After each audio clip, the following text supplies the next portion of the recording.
Entender la evolución de la construcción en México nos remite a varias personas y una de las personas clave que diría de una forma muy directa o muy clara es Francisco Serrano, quien para mí ha sido el precursor del trabajo colaborativo.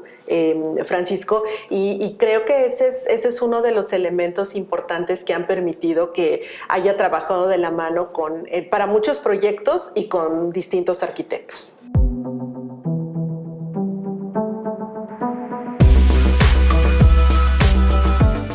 ¿Qué destacaría de estas últimas 5 décadas que ha pasado en términos generales de la industria de la construcción desde la perspectiva de la arquitectura y también del desarrollo inmobiliario?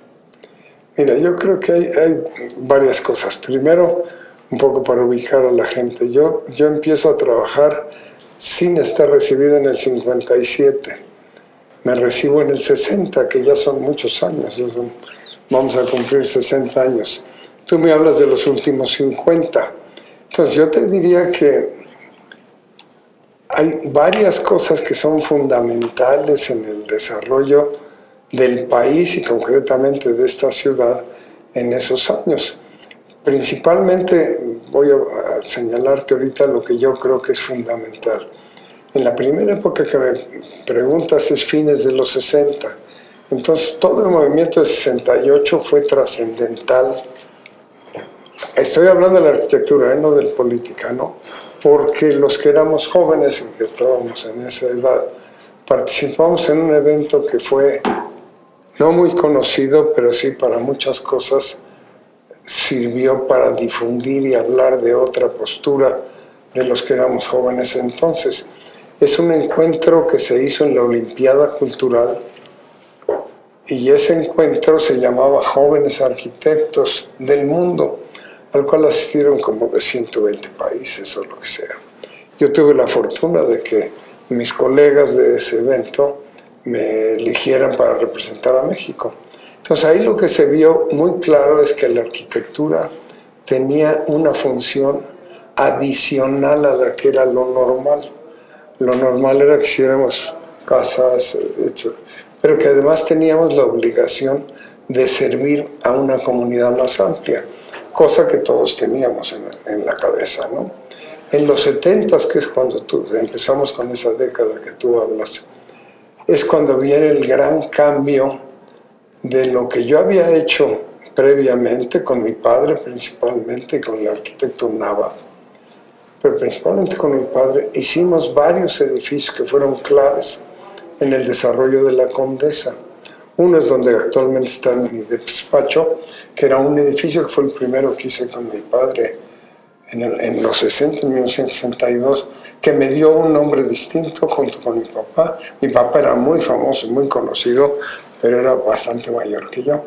Entonces, cuando hicimos ese edificio, se notó mucho la diferencia entre lo que él hacía y lo que hacía conmigo, en el entendido que él seguía siendo el principal, sin duda. Pero eso llamó la atención y nos abrió puertas a otros trabajos. Hicimos varios edificios ahí en la Condesa, que algunos todavía existen, que fueron el símbolo del cambio de la Condesa, por hablarte de la Condesa. En esa época, ¿qué más hacíamos? Muchas remodelaciones, casas, habitación. Yo hice muy poquitas, pero sí hice algunas. Pero sobre todo hacíamos remodelaciones de lugares que cambiaban de destino. Eso no era común entonces. Es el caso de que al presentarse el Palacio de Hierro, ahí el de Durango, lo que sucede es que la zona aledaña se volvieron comerciales. Entonces a mí me tocó adaptar algunos de esos edificios para que se volvieran comercios de esto, del otro, ¿no? Que era una cosa que era nueva en ese momento. Después, en los 70s, nos hicieron una invitación a 4 despachos de arquitectos para hacer un proyecto muy grande que hacía el gobierno para una institución que entonces se llamaba el INDECO, que es el precursor del Infonavit. Esos 4 despachos eran Teodoro González de León y Abraham Sabludowski con Armando Franco, eran 3. En el despacho nuestro, el burro por delante, no. antes de eso mejor. El otro era Martín Gutiérrez con su despacho, Ramón Marcos, que en aquel entonces era un personaje muy conocido, que fue director de la Escuela de Arquitectura, y él hizo muchos de los primeros edificios modernos de Polanco. Y el último éramos mi padre y un servidor. También el arquitecto Nava en ese grupo. Nos invitan a eso y es cuando yo conozco a Teodoro, para hablarte de mi caso personal. El proyecto que hicimos en esa época fue trascendental, aunque no se hizo, porque hablaba de una manera distinta de hacer vivienda. Lo que había hecho de vivienda hasta ese momento, el principal, era el arquitecto Mario Pani, de magnífico arquitecto y quien fue muy generoso conmigo como persona durante la época que lo traté. Ahí lo que era importante era que en lugar de hacer edificios sueltos, hacíamos edificios que estaban conectados. Existe el proyecto, fue muy publicado en su momento, pero no se llevó a cabo. Pero ahí hice una muy buena amistad con Teodoro y con Abraham especialmente. Armando Franco yo lo conocía de antes porque yo he dado clases durante muchos años en la Ibero, después en la UNAM y en la La Salle, ¿no? Pero lo que era interesante era esa postura de gentes de distintas edades, siendo el más joven tu servidor. Ahí lo que hicimos fue una muy buena relación de trabajo de grupo, que tenía el antecedente en el que yo había participado, pero que no ganamos, del Palacio de los Deportes.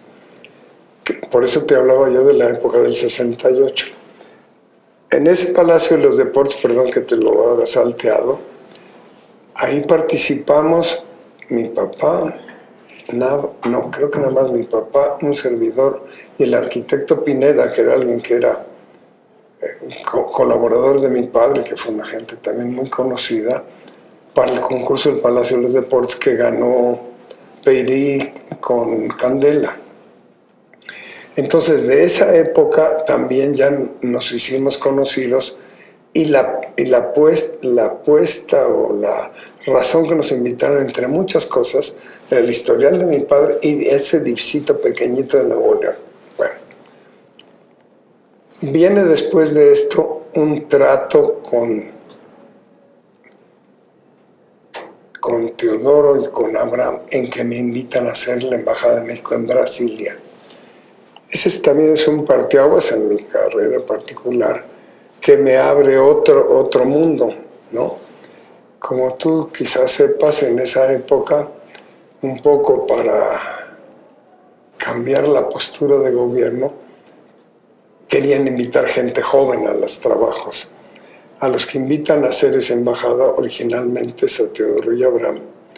Y ellos deciden invitarme a mí, que tenía que ser sancionado por la autoridad, pero lo hicieron, y los tres hicimos la embajada de Brasil. Ese es un edificio que fue trascendente en mi carrera, en la de ellos también, y que nos abrió un panorama de otra escala.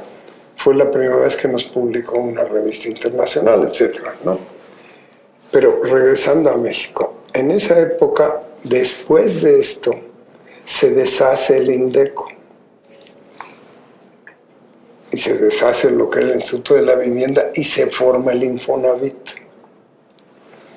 Cuando se forma el Infonavit, yo tengo la suerte de que nos inviten a hacer el primer proyecto que se hace en la Ciudad de México. Tenía 4 secciones. Ese proyecto que se llamaba Distacalco. Y en ese proyecto estaba una sección, la tenía Manuel Ordorica, otra Tarriba, y otra la tenía Gómez Gallardo, y la última la teníamos mi papá y yo. Eso existe, es la primera unidad que desarrolla el Infonavit, pero solo se hicieron 2 partes.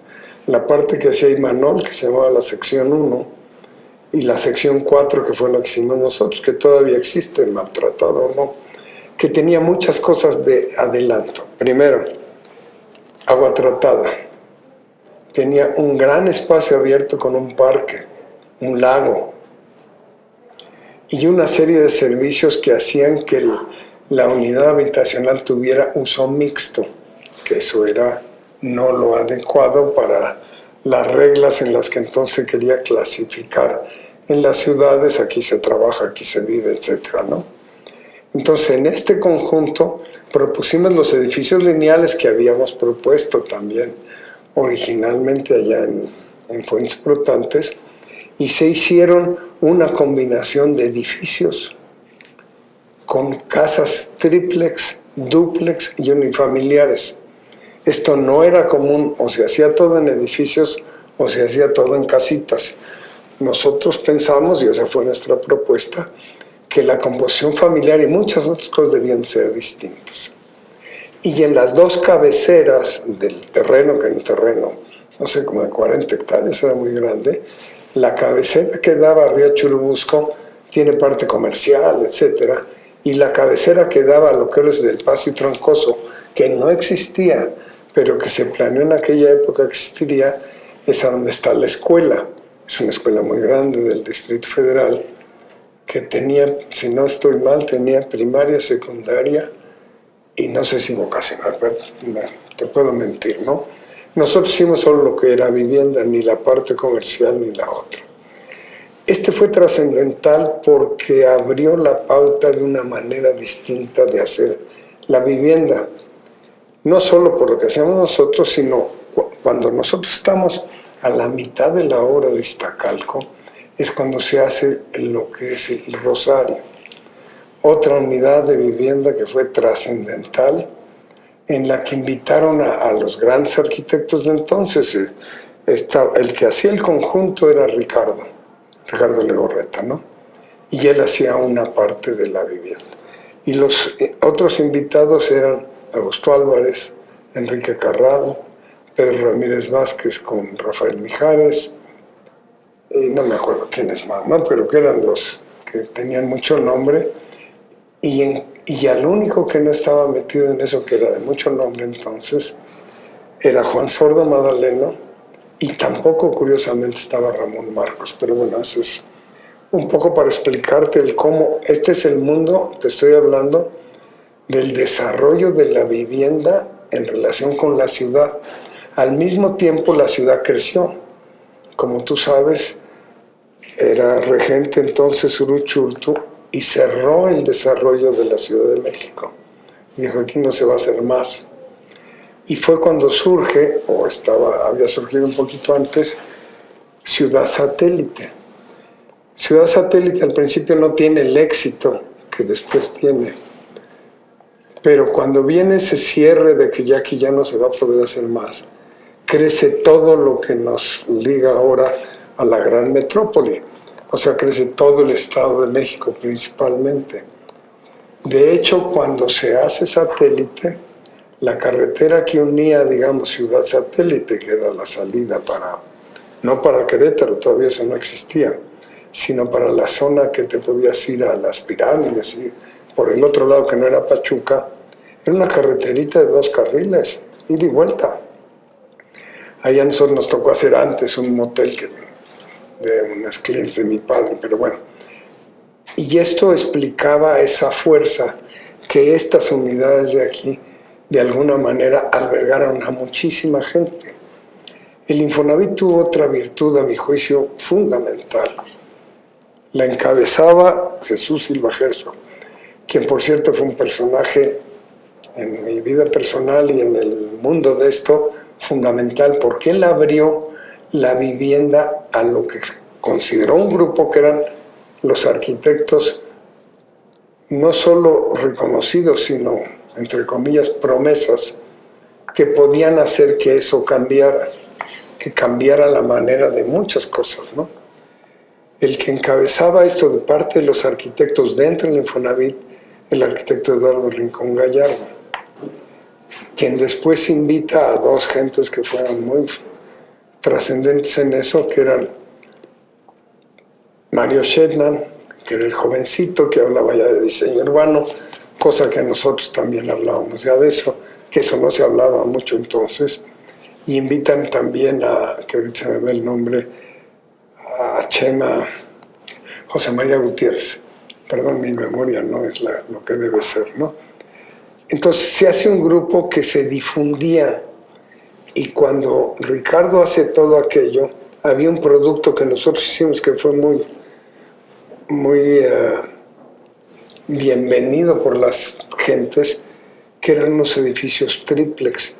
O sea, eran 3 viviendas, pero no era un edificio, sino tú podías entrar de la calle directo a cualquiera de las 3 viviendas. Esa era su gracia. Y cada quien tenía su estacionamiento, cosas que eran entonces novedosas. Pero servía mucho para densificar. O sea, era muy eficaz para eso. Y de hecho se sembraron como, no me acuerdo cuántas, 300, 400 viviendas de ese tipo en el Rosario. Bueno, pero al final de que se está terminando ese sexenio, por razones de tipo político, renuncia Jesús Silva Herzog, y ya el siguiente sexenio todo cambió. Estamos hablando de... Mira, eso empieza en el 72 al 76. Del 76 en adelante, el Infonavit cambia, y cambia porque toman mucha fuerza los sindicatos. Y entonces ellos deciden que van a manejar, junto con el Infonavit, pues el cómo y el de. Y nosotros, yo en lo personal, decidimos que ya no era conveniente que nosotros participáramos en eso, porque te invitaban a un grupo, bueno, en fin, no participamos para no decir más, ¿no? Durante ese momento pasan cosas trascendentales en la ciudad. Y ahorita te hablé de la vivienda, pero empieza el desarrollo de la reforma. En el 67 nosotros hicimos un edificio que acaban de derrumbar, que es el edificio para el Comité Olímpico.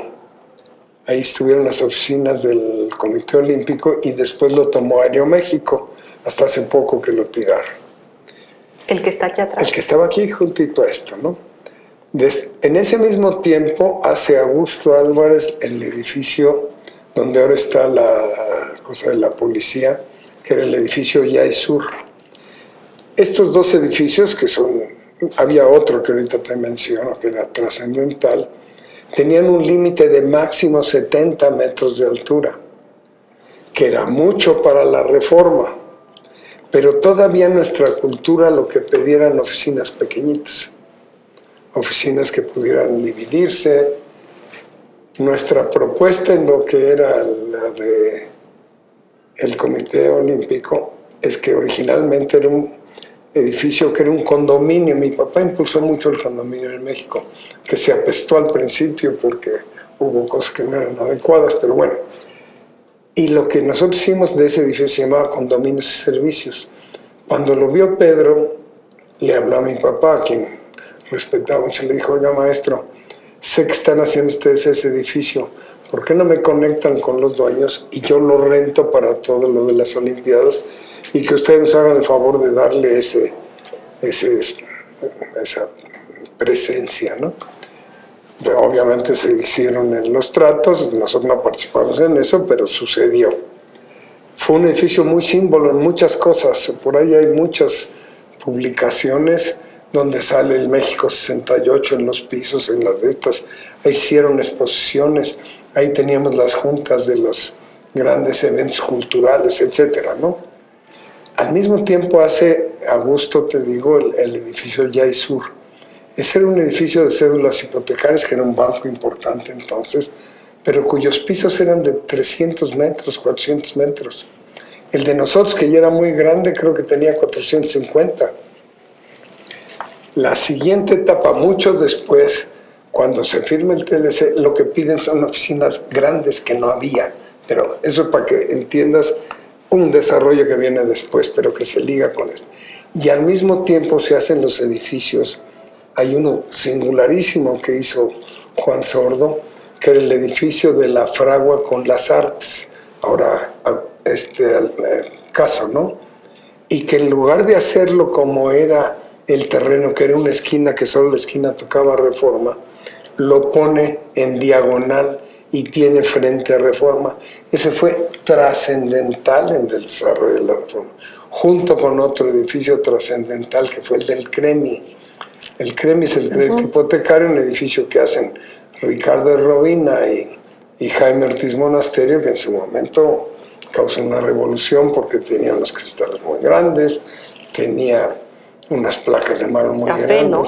¿Mande? ¿Eran como color oro café? Era oro el manguete, pero un oro matado, o sea, no un oro de Nuevo Rico, sino un oro, más que un oro, era como un oro matado, ¿no?